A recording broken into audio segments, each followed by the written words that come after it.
చిన్న ప్రార్థన చేసుకొని వాక్య ధ్యానం చేద్దాం. పరలోకమందున్న మా కన్న తండ్రి, నీ యొక్క పరిశుద్ధమైన పాదాలకు నమస్కారం తెలియజేస్తున్నాం. మరొక సంవత్సరాన్ని మాకు ఇచ్చినందుకు స్తోత్రాలు. ఈ యొక్క సంవత్సరంలో నిన్ను మహింపరచడానికి, నీవు అనుకున్న కార్యాలు చేయడానికి నీ ఆత్మచేత మమ్మల్ని ముందుకు నడిపించండి. నీ పక్షాన నీవు నిలబెట్టుకున్న నీ దాసునైన నేను అల్పజ్ఞుడను, పాపిని, నిష్ప్రయోజకుడను. కేవలం నీ ప్రేమ, నీ కృపచేత నీవు నిలబెట్టావు. నేర్చుకున్నట్లుగా మా హృదయాలను నేను బాగుగా తెరవండి. అభ్యంతరపరచచూచే సాతాను దురాత్మచక శక్తుల ప్రభావాన్ని తొలగించండి. నీకే మహిమ, ఘనత, ప్రభావములు చెల్లించుకోమని క్రీస్తు యేసు పేరిట ప్రార్థిస్తున్నాం తండ్రి, ఆమెన్. ప్రేమన దేవుని పిల్లరా, పరిశుద్ధ గ్రంథంలో నుంచి కొరంథీయులకు రాసిన మొదటి పత్రిక 3వ అధ్యాయము 16వ వచనం ఒకసారి చదువుకొని ఆలోచన చేద్దాం. తీసిన వాళ్ళు ఎవరన్నా చదవండమ్మా. మీరు దేవుని ఆలయము అయి ఉన్నారనియు, దేవుని ఆత్మ మీలో నివసించుచున్నాడు అనియు మీరు ఎరుగరా అంటున్నాడు. చూడండి, ఈరోజు మనం ఒక విషయాన్ని మనం నేర్చుకుందాం. క్రొత్త, పాత, నూతన సంవత్సరము అని చెప్పి మనము ప్రార్థన చేస్తూ ఉన్నాం. అయితే ఏది నూతనము, ఏది పాతది? పాతదంటే ఏంటి, కొత్తదంటే ఏంటి? ఇది మనకు అర్థమైతేనే మనం నూతన సంవత్సరానికి సంబంధించిన విషయాలు తెలుసుకోగలం. చూడండి, యేసు ప్రభు ఏ యొక్క విషయం చెప్పినా కూడా ఒక ఉదాహరణ తీసుకొని చెప్పేవారు. ప్రకృతిలో మనకు కనబడుతున్న వాటిలో నుంచి తీసుకొని ఆయన ప్రజలకు అర్థం కావడానికి మాట్లాడేవారు. కనుక ఈరోజు మనం కూడా పరిశుద్ధ గ్రంథంలో వచనాలు తీసుకుంటూ మన దగ్గర ఉన్నటువంటి ఒక ఉదాహరణను తీసుకొని మనం ధ్యానం చేద్దాం. క్రొత్త. చూడండి, క్రొత్త అంటే ఏంటంటే ఫలింపు. క్రొత్త అనేది ఫలింపు. పాత అంటే బాగలేదు, పాపము అని అర్థం. అంతేనా? ఫలింపు అంటే కొత్తది, పాత అంటే పాపము అని అర్థం.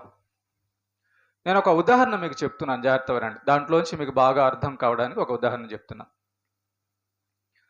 మన మందిరం కట్టి సుమారు 7-8 సంవత్సరాలు అవుతుంది. రైట్. ఈ 7-8 సంవత్సరాల్లో మీరు గమనించారో లేదో, మందిరం మొట్టమొదట కట్టబడిన రోజు నుంచి ఈ రోజు వరకు కూడా మందిరం ఏమన్నా మారుతూ వస్తుందా, మందిరం ఏదన్నా అభివృద్ధి అవుతూ వస్తుందా, లేక మందిరం అనేది అభివృద్ధి కావడం లేదా అని మీరు గారు గమనిస్తే, ఈరోజు మనము ఈ 2024 సంవత్సరానికి ఈ మందిరం సరిపోలేదని, మందిరాన్ని విశాలపరచడానికి, స్లాబ్ వేసుకోవడానికి దేవుడు ఒక్కొక్క సమకూరుస్తూ ఉన్నాడు, మనకు అవసరాలను సమకూరుస్తూ ఉన్నాడు. చూడండి, ఈ కొత్త మందిరం కట్టబడే భాగంగా ఈరోజు మనకి రాళ్ళు అందుబాటులోకి వచ్చాయి. ఓకేనా? అంటే మందిరం చూడండి, కట్టబడిన రోజులో ఉన్నట్టుగా కాకుండా, మందిరం కట్టబడిన రోజున ఉన్నట్టుగా కాకుండా, కట్టేటప్పుడు ఒక రకంగా ఉంది, కట్టిన తర్వాత ప్రారంభించిన తర్వాత ఒకలే వచ్చేవాళ్ళు ఈ మందిరానికి. తర్వాత చూడండి, ఒక్కడు వచ్చే అతనుగా ఉన్న ఈ యొక్క మందిరము ఈరోజు సుమారు 40-50 మంది దాకా వచ్చే విధంగా ఉంది. అది కాకుండా ఈ యొక్క మందిరము రోజు రోజుకి కూడా అభివృద్ధి పదంలో వెళ్తున్నట్టుగా మనకు కనబడుతుంది. కనుకనే మనం ఏం చేస్తున్నామంటే మందిరాన్ని ఇంకా గొప్పగా, పెద్దగా, విశాలంగా, స్థిరంగా కట్టాలనుకుంటున్నాం కదా. మంచిదే. దేవుడు ఈ 2024కి మనకి మందిరాన్ని పెద్ద మందిరం కట్టుకోవడానికి, స్థిరమైన మందిరం కట్టుకోవడానికి, క్రొత్త మందిరం ఇంకా కట్టుకోవడానికి దేవుడు అనుగ్రహం ఇస్తున్నాడు. అంటే మనకేం కనబడుతుంది మందిరం విషయంలో? సూచన కనబడుతుంది. మన మందిరం అభివృద్ధి అవుతుంది. కానీ ప్రేమైన దేవుని బిడ్డలారా, అది మంచిదే. మనం అందరం కూడా ప్రార్థన చేసుకునేటటువంటి స్థలము, మనం అందరం కూడా దేవుణ్ణి ఆరాధించేటటువంటి స్థలము బాగుండాలని, కొత్తగా ఉండాలని, పెయింట్లతో ఉండాలని, అన్ని సౌకర్యాలు మనకి ఉండాలని చెప్పి కోరుకున్నట్లుగా ఉండడం మంచిదే. Right, very good. కానీ ఈరోజు మనం నేర్చుకోబోయే మందిరం ఏంటంటే ఆత్మ సంబంధమైన మందిరం. ఈ మందిరము మన భౌతిక సంబంధమైన శరీరాలు ఉండడానికి, ప్రార్థన చేయడానికి ఈ మందిరం మనం డెవలప్ చేసుకుంటుంటే మరి ఇది పరలోకం వెళ్ళదు. ఈ యొక్క సిమెంట్ గోడలు ఇవి పరలోకం వెళ్ళవు. పరలోకం వెళ్ళేది ఏది? అసలు దేవుడు అనుకున్నటువంటి మందిరం ఏది అంటే, ఇప్పుడు మనం చదువుతున్నాము కొరంథీయులకు రాసిన మొదటి పత్రిక 3వ అధ్యాయము 16వ వచనంలో ఏమనుందంటే, మీరు దేవుని ఆలయమై ఉన్నారనియు దేవుని ఆత్మ మీలో నివసించుచున్నాడనియు మీరు ఎరుగరా. దేవుడు ఏమంటున్నాడంటే, నేను మనుషులు చేసినటువంటి హస్తకృత ఆలయములలో నివసింపను, నేను జీవము కలిగిన దేవుడను, కనుక సిమెంట్ గోడల్లోనో, చెక్కల్లోనో, రాళ్లల్లోనో, చెట్లలోనో నేను ఉండేవాణ్ణి కాదు. నేను జీవము కలిగిన దేవుడను కాబట్టి, బ్రతికున్న దేవుడును కాబట్టి, బ్రతికున్న మనుషులలోనే ఉండే దేవుడను అంటున్నాడు. సో దేవుడు మనతో చెబుతున్న మాట ఏంటంటే, మనం ఏమనుకుంటున్నాం? ఇది మందిరం అనుకుంటున్నాం. ఎస్, మందిరమే. కానీ దేవుడు నివసించే మందిరం ఏదంటే మానవుని యొక్క దేహము. ప్రేమైన దేవుని బిడ్డలారా, జాగ్రత్తగా రండి. మనం మందిరానికి కొత్త పెయింట్లు వేస్తున్నాం, మందిరానికి కావలసిన వస్తువులన్నీ సమకూర్చుకుంటున్నాం, మందిరం కొత్తగా ఉండాలి, బాగుండాలి, స్థిరంగా ఉండాలి అనుకుంటున్నాం. వాటిలో ఎటువంటి తప్పేం లేదు, మంచిది కూడా. కానీ దేవుడు ఆశించే మందిరము, దేవుడు నివసించే మందిరము కూడా కొత్తగా ఉండాలండి. ఆ మందిరం గురించి ఈరోజు మనం మాట్లాడుకుంటున్నాం. మీరు దేవుని ఆలయమై ఉన్నారనియు అంటున్నాడు. దేవుడు మనతో ఏమంటున్నాడంటే, నేను నివసించే మందిరము మీరే అంటున్నాడు. మన హృదయమే దేవుడు నివసించేటటువంటి మందిరం అంట. మన దేహమే దేవుడు నివసించే ఆలయం అంట. 17వ వచనం కూడా చదవండి ఒకసారి. 17వ వచనం, ఎవడైనను దేవుని ఆలయమును పాడు చేసిన ఎడల దేవుడు వానిని పాడు చేయును. దేవుని ఆలయము పరిశుద్ధమై ఉన్నది, మీరు ఆ ఆలయమే ఉన్నారు. జాగ్రత్తగానండి. 2024లో నీలో దేవుడు నివసిస్తున్నాడా? 2024లో దేవుడు నీలో నివసించి ఉంటే దేవాలయం ఎలా ఉండాలమ్మా? పరిశుద్ధంగా ఉండాలట. దేవాలయం ఎలాగుండాలమ్మా? క్రొత్తగా ఉండాలట. పరిశుద్ధం అంటే రోజు చూడండి, మనం ప్రార్థనకు ముందు ఏం చేస్తాం? ముందు తుడుస్తాం. ప్రార్థనకు ముందు ఆలయాన్ని మనం ఏం చేస్తామంటే మొత్తం శుభ్రంగా కడుగుతారు, తుడుస్తారు కదా. ఓకే, అంటే దాని అర్థం ఏంటి? ఆలయంలో ఎటువంటి అపరిశుభ్రమైనటువంటి మురికి కానీ దుమ్ము కానీ ఉండకూడదు. వచ్చే బిడ్డలందరూ కూడా దేవుని యొక్క ఆరాధకులు, భక్తులందరూ కూడా వచ్చి ఆరాధించే స్థలం కాబట్టి నీట్గా ఉండాలి, శుభ్రంగా ఉండాలి, బాగుండాలి, కొత్తగా ఉండాలి, సౌకర్యంగా ఉండాలని మనం ఈ మందిరాన్ని శుభ్రం చేసుకుంటున్నాం, పెయింట్ వేసుకుంటున్నాం కదా. దేవుడు అంటున్నాడు, నేను నివసించే ఆలయమైన మీరు కూడా పరిశుద్ధంగా ఉండాలి. మనమే దేవుని ఆలయమట.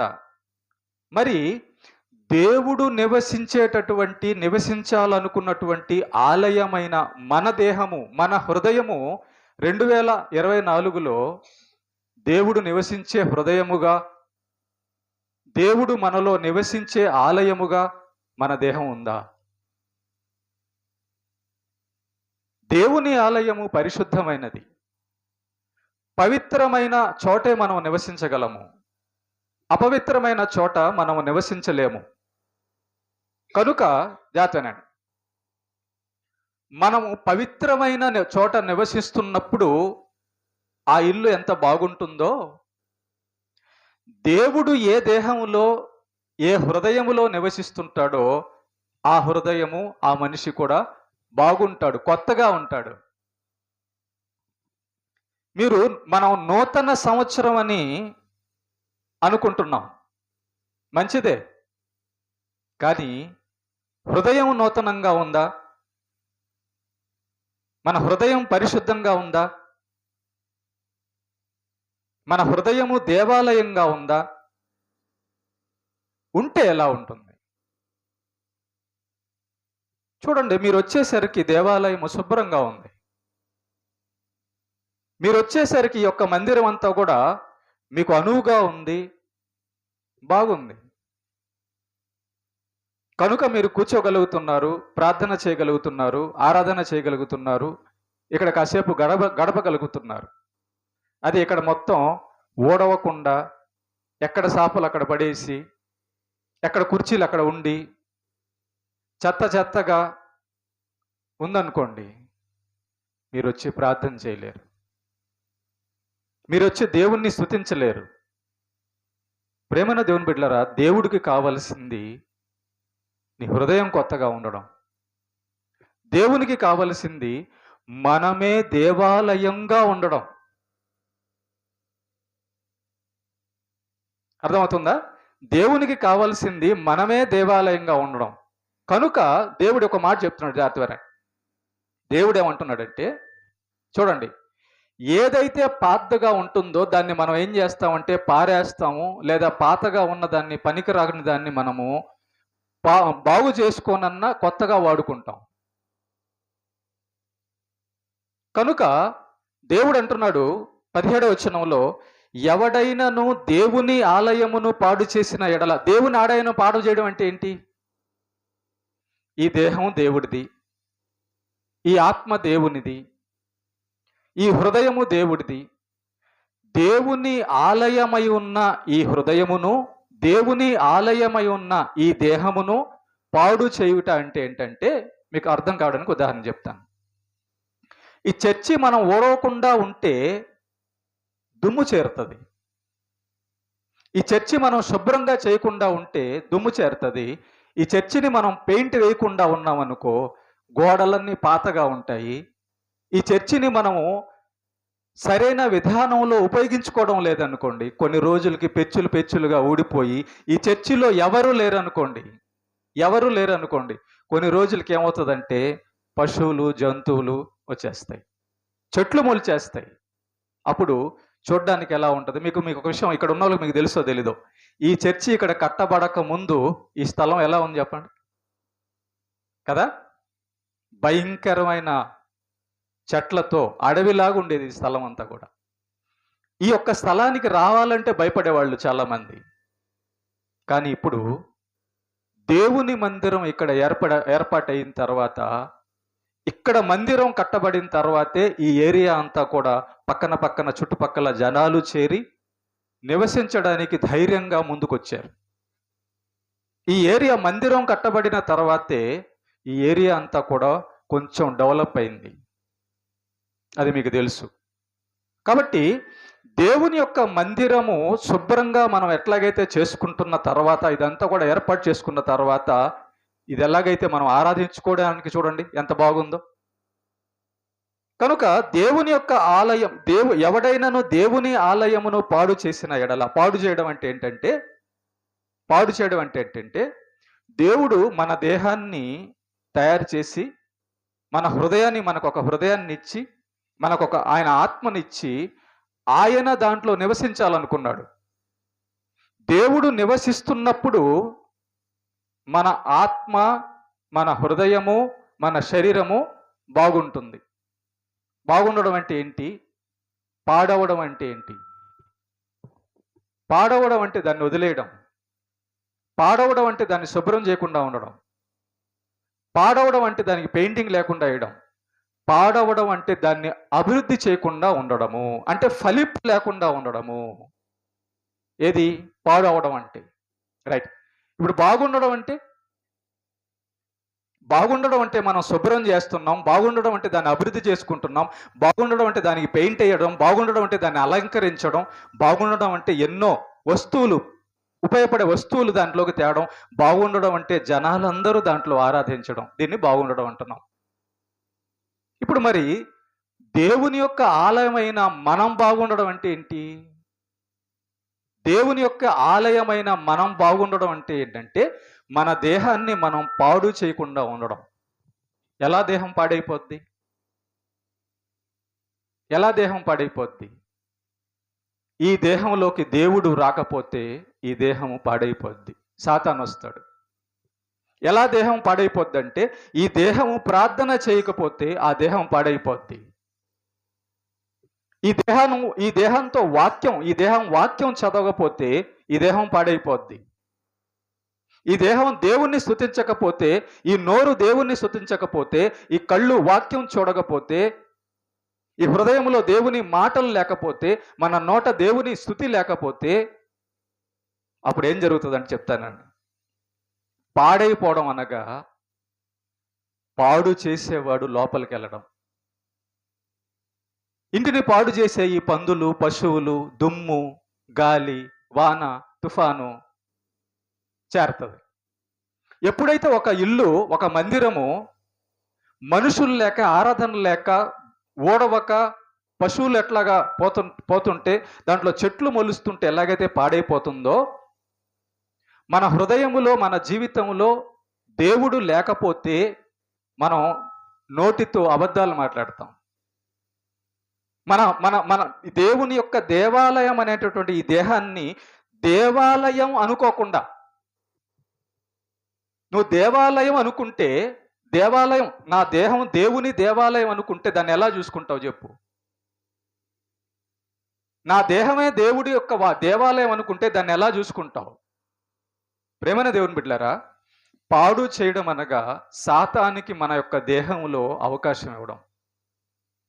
పాడు చేయడం అనగా మనము పలకకూడని మాటలు మన నోట పలకడం. పాడు చేయడం అనగా తినకూడనివి మన నోట్లో తినడం. పాడు చేయడం అనగా చెయ్యకూడని పనులు మన చేతులతో చేయడం. పాడు చేయడం అనగా వెళ్ళకూడని చోటలకు మన అడుగులు వెళ్ళడం. టోటల్గా చూడండి, వెళ్ళకూడని చోటలకి మన అడుగులు వెళ్ళాయి అనుకో, దేహం ఏమైపోద్ది? పాడైపోద్ది. చూడకూడని మనం చూస్తున్నాం అనుకో, మన కళ్ళు ఏమైపోతాయి? పాడైపోద్ది. వినకూడనిది మనం వింటున్నాం అనుకో, మన చెవులు పాడైపోతాయి. ఓకేనా? తినకూడనిది మనం తింటున్నాం అనుకో, మన కడుపు పాడైపోద్ది. కాబట్టి ప్రేమ దేవుని బిడ్డలారా, చూడండి, మన దేహాన్ని కానీ మనము చెడుకు అప్పగిస్తే, మన దేహాన్ని కన్నా మనం సాతానికి అప్పగిస్తే, మన దేహానికి జరిగే పరిస్థితి ప్రమాదము, అనారోగ్యము, మరణము. కనుక ఎప్పుడు మన దేహాన్ని దేవాలయంగా మనం అనుకుంటాం, నా దేహమే దేవాలయం, అమ్మో దేవుడు నా దేహంలో నివసించాలనుకున్నాడా, ఈ దేహం దేవాలయమా అని ఎప్పుడైతే నువ్వు అనుకుంటావో, నా హృదయంలో దేవుడు నివసించాలని అనుకుంటే ఈ 2024లో నువ్వు ఫలించే దానవుగా ఉంటావు. 2023 డిసెంబర్ 31 కూడా మనం ప్రార్థన చేసుకున్నాం కదా, ఆ రోజు కూడా వాక్యం విన్నాం కదా. మరి 2023 డిసెంబర్ 31వ తేదీన విన్న వాక్యం ఏమైంది? లూకాసు వార్త 13వ అధ్యాయము 27వ వచనం చదవండి ఒకసారి. అప్పుడు ఆయన, మీరు ఎక్కడి వారో మిమ్మల్ని ఎరుగనని మీతో చెప్పుచున్నాను. ఆ నా నా యొద్ద నుంచి తొలగిపొండని మీతో చెప్పును. చూసారా? జాగ్రత్తగానండి. మనమేమో పరలోకానికి వెళ్ళాలి, వెళ్తాం అని చెప్పి మనం ఆలోచన చేస్తూ ఉన్నాం. మనమేమో పరలోకానికి వెళ్ళాలి, వెళ్తామని ఆలోచిస్తున్నాం. కానీ ఇక్కడ యేసు ప్రభు ఒక మాట మాట్లాడుతున్నాడు. ఆయన వచ్చినప్పుడు రెండో రాకడలో ఆయన వచ్చినప్పుడు ఆయన అంటున్న మాట ఎవరితో అంటున్నాడు? ఎవరితో అంటున్నాడు? చూడండి ఒకసారి మళ్ళా చదవండి ఆ మాట. 13, 19. మీరు ఎక్కడి వారో మిమ్మల్ని ఎరుగనని మీతో చెప్పుచున్నాను. చూసారా? ఆయన రెండవ రాకడలో మనం ఆయన ఎదుట నిలబడినప్పుడట ఆయన మనతో అనే మాట ఏంటో తెలుసా? మీరు ఎక్కడి వారో నేను ఎరుగను. ఈ మాట ఆయన ఎందుకు అనాల్సి వచ్చిందంటే, మీలో, మీ దేహంలో, మీ హృదయములో నాకు నివాసము లేదు.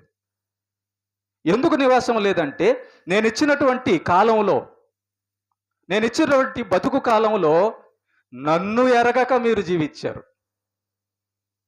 నేను చెప్పింది చేయక మీరు బతికారు.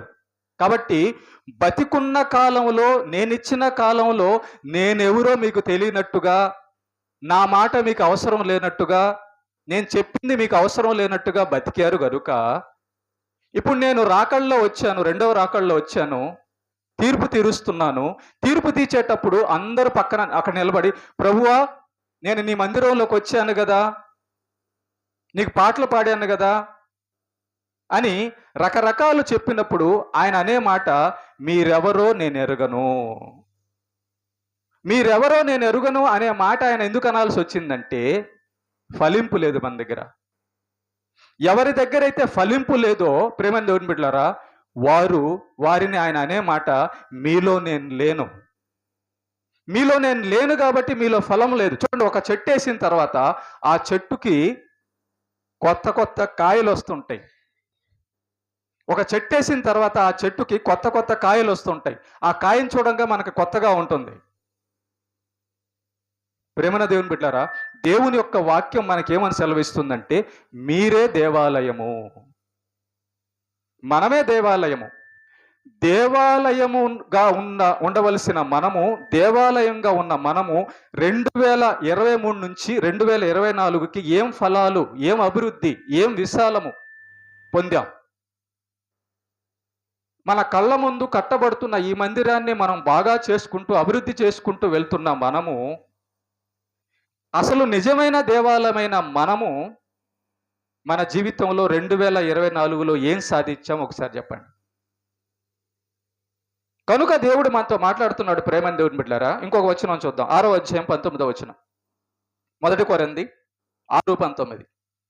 దేవుని వలన మీకు అనుగ్రహింపబడినది, మీలో ఉన్న పరిశుద్ధాత్మకు ఆలయమై ఉన్నదని మీరు ఎరుగురా అంటున్నాడు. చూసారా? ఏమంటున్నాడు? మీ దేహము దేవుని వలన మీకు అనుగ్రహింపబడి మీలో ఉన్న పరిశుద్ధాత్మకు ఆలయమై ఉన్నదని మీరు ఎరుగురా. మీరందరూ ఇప్పుడు ఒక మాట చెప్పండి నాతో. దేవుడు మనకు వినిపిస్తున్న మాట ఏంటంటే, మన దేహము ఆయన ఆలయమట. మరి ఆయన ఆలయం, ఆయన నివసించే ఆలయం మనమైతే మీరు ఎలా ఉన్నారు? ఒక దేవాలయం లాగానే ఉన్నారా? దేవాలయం పరిశుద్ధమైందండి. దేవాలయం కొత్తగా ఉంటుందండి. దేవాలయము రోజు రోజుకి అభివృద్ధి అవుతుంటది. దేవాలయం బాగుంటుంది. దేవాలయం ఎప్పటికీ బాగుంటుంది. మీరు దేవాలయం అనుకుంటే, దేవుడు మనతో మాట్లాడుతున్నాడు, మనం దేవాలయం అనుకుంటేనే తప్ప, నిజమే, మనం దేవాలయం అనుకుంటేనే ఈ దేవాలయంలోకి దేవుణ్ణి మనం ఆహ్వానిస్తాం. అలా కాకుండా దేవుడు నాకు అవసరం లేదు, నా ఇష్టానుసారంగా నేను బతకాలనుకుంటే అదేం చేయడం అట? పాడు చేయడం అట. నాకు నచ్చింది నేను చూస్తాను, నాకు నచ్చింది నేను చేస్తాను, నాకు నచ్చింది నేను మాట్లాడతాను అంటే, దేవుడు మనకు తయారు చేసి ఇచ్చినటువంటి ఈ దేహాన్ని పాడు చేయడం అంట. మరి దేవుడిచ్చినటువంటి ఈ యొక్క గొప్ప దేహం, భూమి మీద ఆయన్ని మహిమపరచవలసి ఉంటుండగా, ఆయన్ని ఘనపరచవలసి ఉంటుండగా, దేవా నీ వలన కదా నాకు ఈ 2024 సంవత్సరం వచ్చింది అని చెప్పవలసి ఉంటుండగా, దేవా ఈ 2024 సంవత్సరం అంతా నువ్వే కదా నన్ను కాపాడావు అని మహిమపరచవలసి ఉంటుండగా, ఎలాగ మహిమపరచడం? ఆయన మహిమపరచడం అంటే ఏంటి? ఆయన చెప్పిన వాక్యాలు గైకొంటూ, ప్రార్థన చేస్తూ, పవిత్రమైన జీవితం జీవిస్తూ, దేవుడు నా దేహంలో నివసిస్తున్నాడు అని ఆయనకు చోటిచ్చి, ఆయన వాక్యానికి చోటిచ్చి, ఆయన ఆజ్ఞలకు చోటిచ్చి నడవడమే బాగుండడం, దేవాలయంగా ఉండడం అవుతుంది. ఒకడు దేవుని నమ్మిన రోజు నుంచి ఏం జరగాలి అంటే, దేవుని నమ్మిన రోజు నుంచి ఏం జరగాలంటే, వాడు పరలోకం టార్గెట్ పెట్టుకొని నేను పరలోకానికి చేరాలనే ప్రయత్నము చేస్తూ వెళ్ళాలి. మనం చనిపోతే ఎక్కడ ఉండాలనుకుంటున్నాము? పరలోకంలో ఉండాలనుకుంటున్నాం. ఓకేనా? ఎప్పుడైతే మనం యేసు ప్రభు గురించి విన్న తర్వాత, విన్న రోజు నుంచి నేను పరలోకానికి వెళ్ళాలి అనే ప్రయత్నాలు చేయకపోతే దాని అర్థం ఏంటో తెలుసా? చూడండి, దాని అర్థం ఏంటో ఒకసారి. చూడండి ఒకసారి. మత్తయి సువార్త 13వ అధ్యాయం. మత్తయి సువార్త 13వ అధ్యాయం. మత్తయి సువార్త 13వ అధ్యాయం తిండమ్మా.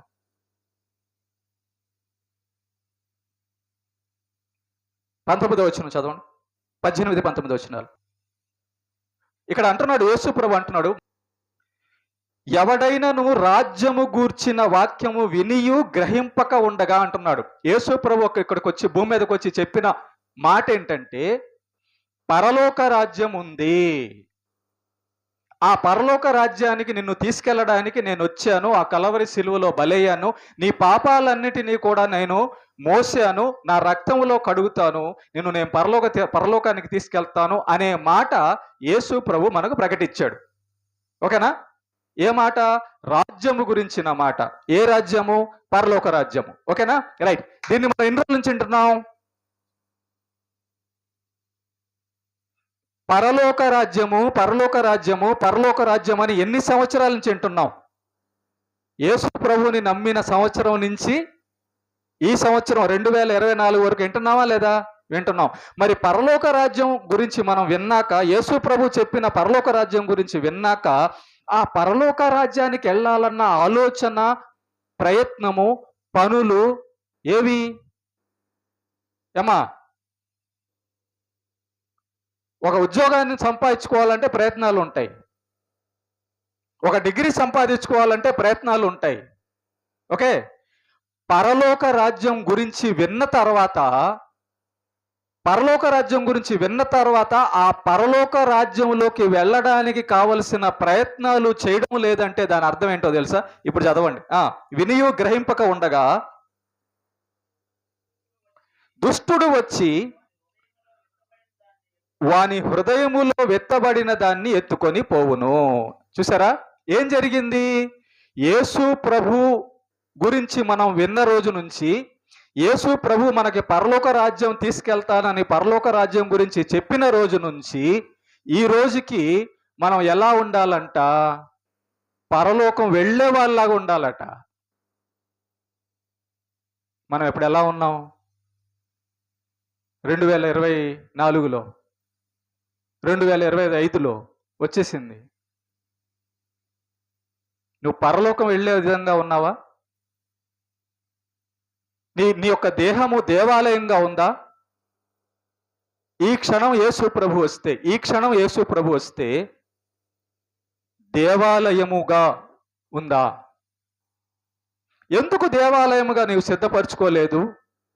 ఎందుకు పరలోకం గురించి నువ్వు వినియు సిద్ధపడలేదంటే కింద అక్కడ చెప్తున్నాడు, దుష్టుడు వచ్చి వాని హృదయములను విత్తబడిన దాన్ని ఎత్తుకొని పోయెను. 2023లో జీవితం ఎలాగుందో 2024లో డిసెంబర్ 31 కూడా అలాగే ఉందంటే అర్థం ఏంటి? దుష్టుడు వచ్చి వాని హృదయములో విత్తబడిన దానిని ఎత్తుకొని పోయెను. దుష్టుడు ఎప్పుడైతే హృదయంలోకి వచ్చేసాడో దాని అర్థము మనం దుష్టుడికి అవకాశం ఇచ్చావని. దుష్టుడు ఎప్పుడైతే మన హృదయంలోకి వచ్చాడో దాని అర్థము మన హృదయము, మన జీవితం పాడైపోయిందని. కాబట్టి ఎప్పుడైతే పాస్టర్ గారు చెప్పినటువంటి యేసు ప్రభువుని నమ్మండి, లేదా యేసు ప్రభు గురించి విన్న రోజున, పరలోకం గురించి విన్న రోజున వాక్యము 2024లో మనలో ఏమైంది? ఒకవేళ ఆ రోజున పరలోకం వెళ్ళాలి అనే ఆలోచనగా నీవు తీసుకొని ఉంటే, ఎప్పుడు యేసు ప్రభు గురించి విన్న రోజున పరలోకం వెళ్ళాలన్న ఆలోచన నీవు కానీ తీసుకొని ఉంటే, చూడండి ఒకసారి ఒక చిన్న ఉదాహరణ చెప్తా. మీరు ఇంటికాడ మందిరానికి వెళ్ళాలన్న ఆలోచన తీసుకున్నారు కాబట్టి నడిచారు. మీరు ఇంటికాడ మందిరానికి వెళ్ళాలా, దేవుని స్తుతించాలా అని చెప్పి ఆలోచన కలిగి ఉన్నారు కాబట్టి మీ చేతుల్లో బైబిల్ తెచ్చుకున్నారు. నేను దేవుణ్ణి ఆరాధించాలని ప్రయత్నం చేశారు కాబట్టి ఇక్కడికి వచ్చారు. ప్రయత్నం చేశారు కాబట్టి వచ్చారు. ప్రయత్నం చేశారు కాబట్టి సిద్ధపడ్డారు. ప్రయత్నం చేశారు కాబట్టి సఫలులయ్యారు. ప్రయత్నం చేశారు కాబట్టి మందిరం లోపలికి చేరారు. దేవుడు అంటాడు, రేపు నీవెవడో నాకు తెలియదు. ఎవరిని? విన్న రోజు నుంచి పరలోకం విన్నావు. పరలోకం ఉందని చెప్పాను నేను నీకు. నేను నిన్ను నివసించే దేవాలయం అని చెప్పాను. కానీ నీవు విన్న రోజు నుంచి ఏం చేశావంటే విన్నదాన్ని నమ్మలా, విన్నదాన్ని పాటించడానికి ప్రయత్నం చేయలా. కాబట్టి ఏం జరిగింది? ఎవరైతే దేవుని యొక్క మాట పరలోకాన్ని వినియు గ్రహించడం లేదు, వినియు దాన్ని పాటించడం లేదంటే దాని అర్థం ఏంటంటే సాతాను విన్నప్పుడల్లా వాడి హృదయంలోకి వస్తున్నాడు. అసలు విన్నప్పుడల్లా వాడి హృదయంలోకి రావడమే కాదు, వినేటప్పుడు వాడే ఉన్నాడు. కనుక వింటున్న వాక్యము, ఇప్పుడు వెళ్తున్న వాక్యం, జాగ్రత్త, ఈ వాక్యము ప్రపంచం మొత్తం వెళ్తుంది, నీ దగ్గరకు వస్తుంది. ఈ విన్న వాక్యం నీలో ఏమవ్వాలి?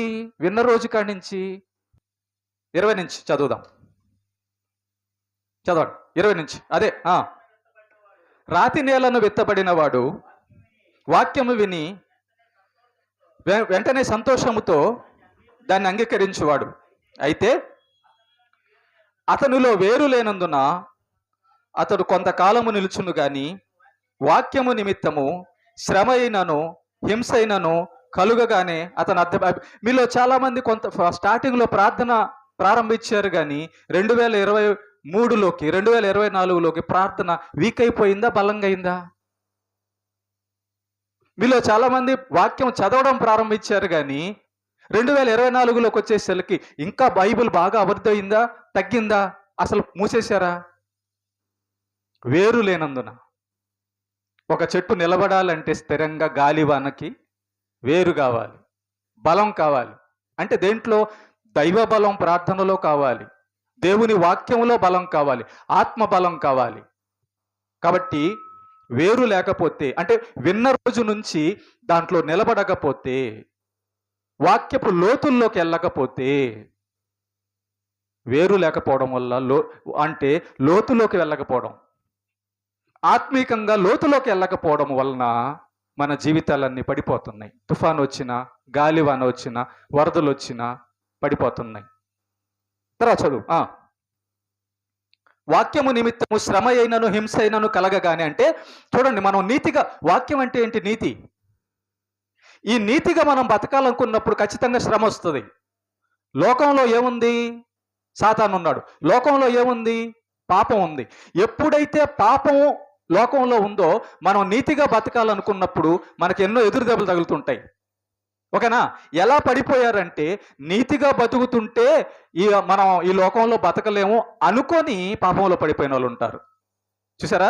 లోకం అంతా కూడా పాపంలో ఉంది కాబట్టి మనం నీతిగా బతుకుతున్నప్పుడు మనకు శ్రమ వస్తుంది. అప్పుడు మనం ఏమనుకోవాలి? నేను నీతిగా బతుకుతున్నాడు కాబట్టి దేవుడు చెప్పినట్టుగా నాకు శ్రమ వస్తుంది, ఇంకా నీతిగా బతకాలనుకోవాల్సింది పోయి మనం ఏమనుకుంటున్నాం తెలుసా? ఒరే, నీతిగా బతికితే ఈ లోకంలో మనం చెల్లము అని సాతాను మాట విని నీతిగా బతకాల్సిన మనము పడిపోతున్నాం, బలం లేకుండా. తర్వాత చదువుదాం. తర్వాత ముండ్ల పొదలలో విత్తబడిన వాడు వాక్యము వినువాడే గాని ఐహిక విచారమును ధనమోసమును ఆ వాక్యమును అణిచివేయును గనుక వాడు నిష్ఫలగును. చూసారా? కొంతమంది వింటుంటారు కానీ, జాగ్రత్త వినండి, వినడానికి వస్తున్నారు కానీ, వాక్యం వినడానికి వస్తున్నారు కానీ, ఆదివారం చర్చికి వస్తున్నారు కానీ పౌలులాగా లేరు, పేతురులాగా లేరు, మరియాలాగా లేరు. వాళ్ళందరూ మనుషులే. వాళ్ళు విన్న రోజు కాడి నుంచి వాళ్ళ జీవితం గమనిస్తే స్టెప్ బై స్టెప్ అభివృద్ధి అయింది. కానీ మనం కూడా వింటున్నాం కదా, మరి వాళ్ళకున్న చెవులే, వాళ్ళ లాంటి దేహాలే మనకు కూడా ఉన్నాయి. మనం మనం ఎందుకు అభివృద్ధి కావడం లేదు అంటే కారణము ధనమోసము, ఐహిక విచారము. మన యొక్క చింతలన్నీ, మన యొక్క ఆలోచనలన్నీ కూడా లోకంలో ఉన్నాయి. ఏం తినాలా, ఏం తాగాల, ఏం కట్టుకోవాలా, రేపు ఎట్లాగా, అది ఎట్లాగా, పిల్లలు ఎట్లా, వాళ్ళ పెళ్ళిళ్ళు ఎట్లాగా, చదువులు ఎట్లాగా, ఈ ఐహిక విచారాలన్నీ మనల్ని ఏం చేస్తున్నాయంటే పరలోకం వైపు చూడకుండా, ఫలించకుండా, ఈ లోక సంబంధమైన దురాశలన్నీ మనం పరలోకం వైపు చూడకుండా వెళ్ళాలన్న ప్రయత్నం చేయకుండా మనల్ని పడేస్తున్నాయి. ఓకేనా? కనుక మనం 2024లో 2023లో ఎలాగున్నామో 2024లో అలాగే ఉన్నామా అంటే ఫలింపు లేదా? ఇంకా చదువుతాం 23 కూడా. మంచి నేలను వెత్తబడిన వాడు, జాగ్రత్తనండి, నేను యేసు ప్రభువును నమ్మిన కాడి నుంచి వినబడుతున్న వాక్యం ప్రతిసారి నాకు అర్థమవుతుంది అంటే నువ్వు దేవాలయమే, నీలో దేవుడు ఉన్నట్టే. నేను యేసు ప్రభు గురించి విన్న రోజు కాడి నుంచి ప్రార్థన స్టార్ట్ చేసి ఇప్పుడు నా కుటుంబం అంతా కూడా నేను మన సొంత జీవితం చూద్దాం. నేను చాలా ప్రార్థన పరుణయ్యాను. నేను అనేకులకు సువార్త చేస్తున్నాను. నేను బైబిల్ అంతా చదువుతున్నాను. నేను బైబిల్ అంతా వింటున్నాను. చాలా ఆసక్తి ఉంది. మందిరానికి క్రమం తప్పకుండా వెళ్తున్నాను. మందిరంలో ఆరాధన చేస్తున్నాను. దేవుడికి ఉపయోగపడేటట్లుగా నేను ఉన్నాను అనుకుంటే మంచిదే. అలాంటి వాడు మంచి నేలను వెత్తబడిన వాడట. మంచి నేలను వెత్తవాడు వాక్యము విని గ్రహించేవాడు. నువ్వు గ్రహిస్తున్నావా? ఇప్పుడు దేవుడు నీతో మాట్లాడుతున్న మాట 2023కి 2024కి నీ జీవితంలో ఏంటి తేడా? 2024కి 2025కి నీ జీవితంలో ఏంటి తేడా? ఫలింపు ఏంటి? అభివృద్ధి ఏంటి? మార్పు ఏంటి? కొత్త ఏంటి? పాతేనా కొత్త? కొత్త అంటే రోజు రోజుకి అభివృద్ధి అవ్వడం, ఫలించడం. పాత అంటే యేసు ప్రభు గురించి విన్న రోజు నుంచి ఈ రోజు వరకు కూడా ప్రార్థన జీవితం లేదు, పరిశుద్ధమైన జీవితం లేదు, వాక్యము లేదు, ఆత్మల రక్షణ లేదు, సువార్త లేదు, ప్రార్థన లేదు, ఆరాధన లేకపోవడమే పాత జీవితం. నీ యొక్క నువ్వే దేవాలయము, మనమే దేవాలయము. కాబట్టి మంచి నేలన వెత్తబడిన వాడంటే వినేవాడు, యేసు ప్రభు గురించి వినంగానే నమ్మేవాడట, పరలోకానికి వెళ్ళాలని ప్రయత్నించేవాడట, మంచి నేలను వెత్తబడేట వాడు గ్రహిస్తాడట. అట్టివారు సఫలులై. సఫలం అంటే గుర్తుపెట్టుకోండి, సఫలం అంటే అభివృద్ధి అవ్వడం, సఫలం అంటే విజయం పొందడం, సఫలం అంటే దేవుడు చెప్పినట్టుగా మనలో బ్రతుకు ఏర్పడడం. అట్టివారు సఫలులై ఒకడు 100 ఒకడు 60 ఒకడు 30 ఫలించును. భక్తి జీవితంలో 30 ఉంది, 60 ఉంది, 100 ఉంది. భక్తి జీవితంలో మీకు అర్థం కావడానికి ఒక విషయం చెప్తా. మీరు చదువుతున్నారు కదా, ఎన్ని మార్కులు పేపర్ మీకు? 100కి పాస్ ఎంత? 35. 35 వస్తే పాస్ అవుతారంట. 34 వస్తే ఏమ్మా? అది పరలోకం కూడా 30 ఫలిస్తేనే కనీసం పరలోకానికి వెళ్తారు. ఓకేనా? 30 అయినా ఫలిస్తేనే పరలోకం వెళ్తారు. 60 ఫలించడం అంటే దేవుడి కోసం బాగా బతకడం. 100 ఫలించడం అంటే దేవుడి కోసం ప్రాణం ఇవ్వడం. ఇప్పుడు చెప్పండి, 2024లో నువ్వు 30, 60, 100, 0నా?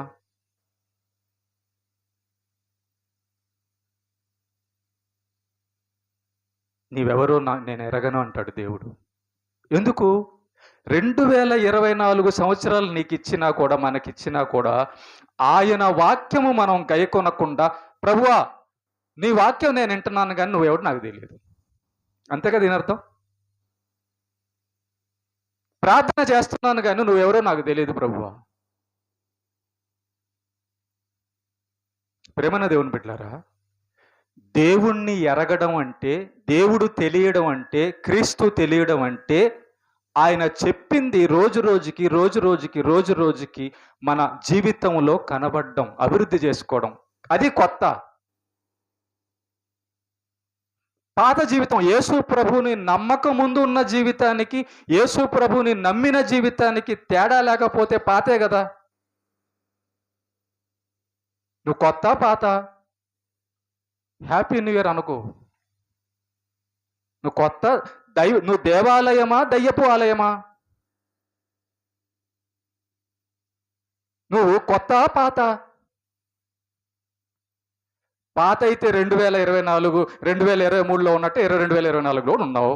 కొత్త అయితే ఈ మందిరంలో వాళ్ళు ఇదిగో ఆ అన్న 2023లో ఏమీ తెలియకుండా వచ్చాడు, కానీ 2024లో ప్రార్థన చేస్తున్నాడు, 2024లో బైబిల్ చదువుతున్నాడు, 2024లో సువార్త చేస్తున్నాడు, 2024లో చాలా పనులు చేస్తున్నాడు దేవుడికి అని కనబడుతుంది.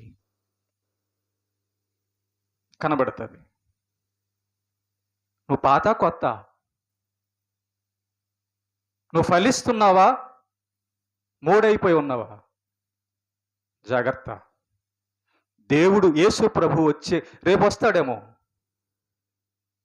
రేపు వచ్చేసరికి ఆయన లెక్క అడుగుతాడు.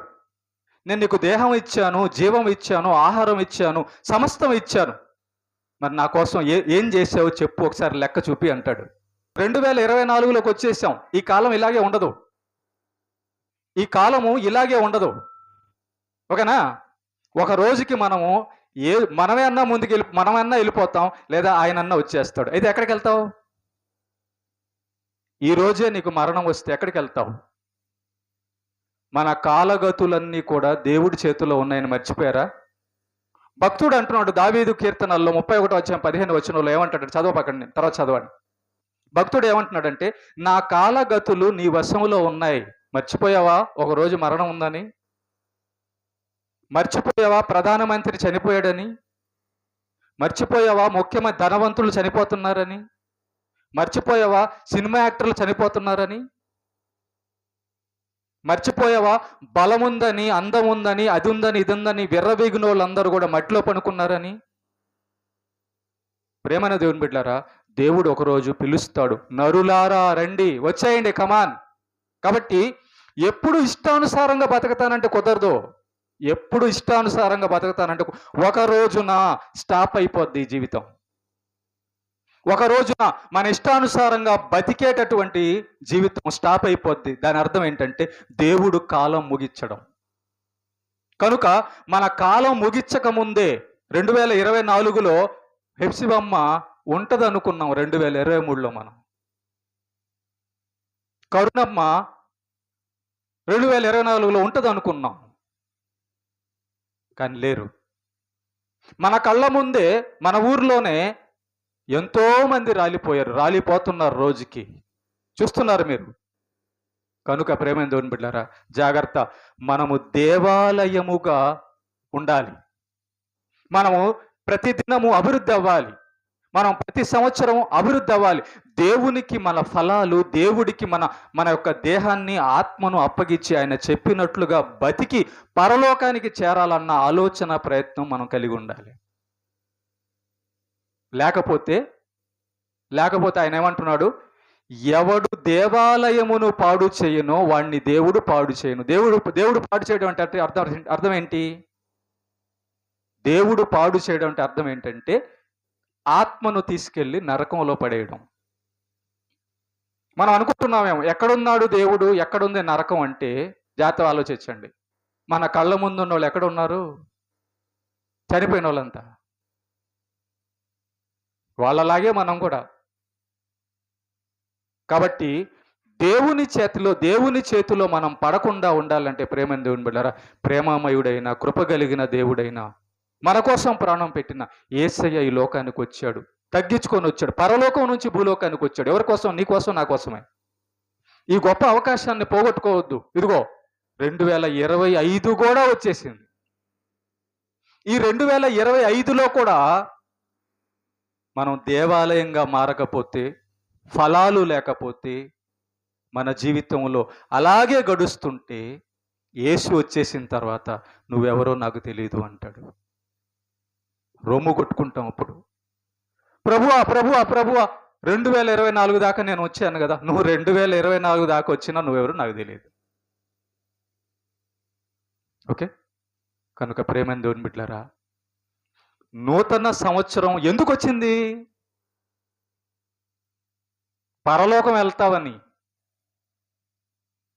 నూతన సంవత్సరం ఎందుకు వచ్చింది? దేవాలయంగా అభివృద్ధి అవుతావని.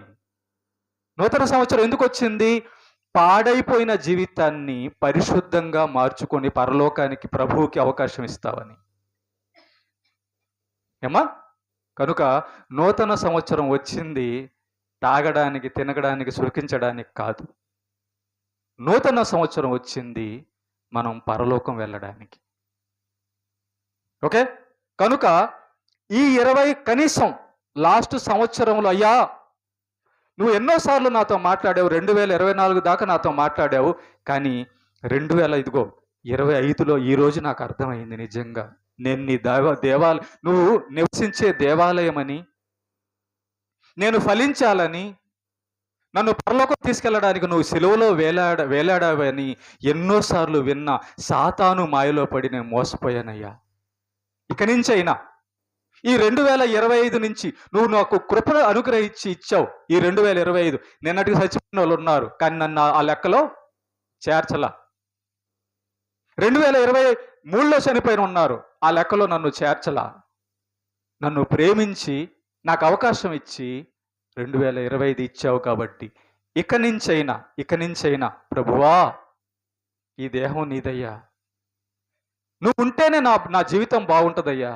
చూడండి, దేవుడు లేనటువంటి దేహాలు చూడండి, దేవుడు లేని బతుకులు చూడండి ఎలాగున్నాయో.